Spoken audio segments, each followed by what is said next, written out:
As we get older, and you're still 29, but I'm over 50 now, and we need to go have the colonoscopies done. So we recently produced a video for the doctors in town. And and I was the guinea pig. The patient? I was the patient because after prostate cancer, I've learned that, you know what, the best way to do this is to show folks and to make it so it's not scary. And advocate for yourself. Right, and say, you know what, this is what you got to do. So I warn you, you're going to see things that you didn't really ever think you need to see.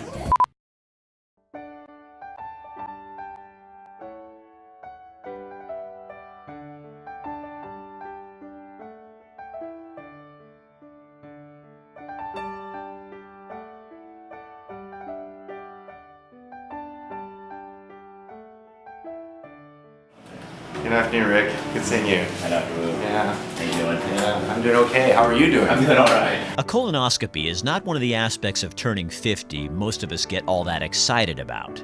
Most of the time, patients will say that the procedure itself, after this point, is a piece of cake.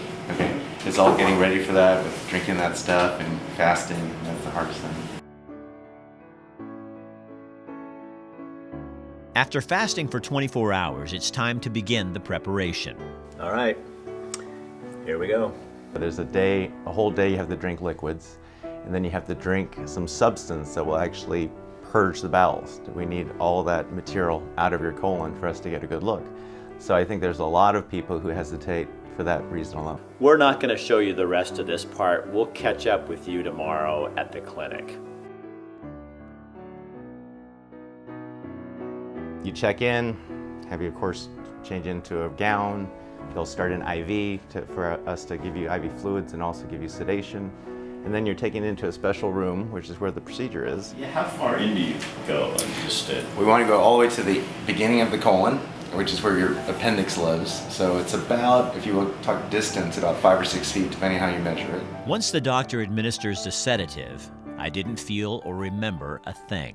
The resolution on this scope is very good. We can see polyps just 1 or 2 millimeters in size, which if you look on a ruler, is pretty small. So we have to actually go from the anus, advance it sort of up the tunnel, if you will, to get to the way over here, which is what we call the cecum, or the beginning of the colon. 5 to 8% of Americans will be diagnosed with colon cancer in their lifetime. That's about 1 in 15 people. We slowly come out, look at all the walls of the colon, if you will, look at all the all the surface area. We're looking for polyps, which are little growths of tissue. They look like warts almost. They could be potentially precancerous growths. And we look for anything that might be abnormal. Colon cancer is one of the only cancers that the death rate is actually dropping. Colon cancer is also one of the only cancers you can prevent with this type of procedure. Which is pretty astounding if you think about it, and pretty exciting. But people don't recognize that what's the price of that sort of assurance and that process? Well, the price is drinking some stuff, going to the bathroom, being on a liquid diet, and going through a colonoscopy once every 10 years or so. That's not that big a deal. Still, of the people who should be getting screened with a colonoscopy, only about 50% are actually doing so.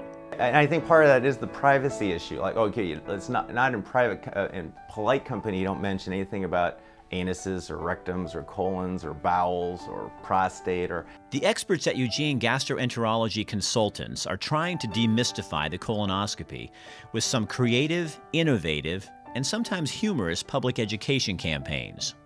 As I mentioned, sort of the puritanical view of, let's not talk about that. But they didn't talk about breast cancer 50 years ago. It was a taboo topic. It's like, oh, don't ever talk about breast. That's not what you talk about in polite company. But if you look at what's changed over the years, that view has changed, and appropriately so. The hope is the more comfortable we become talking about these issues, the more normal the colonoscopy will be. The colon conversation is slowly changing. The biggest reason is to hopefully prevent colon cancer from forming.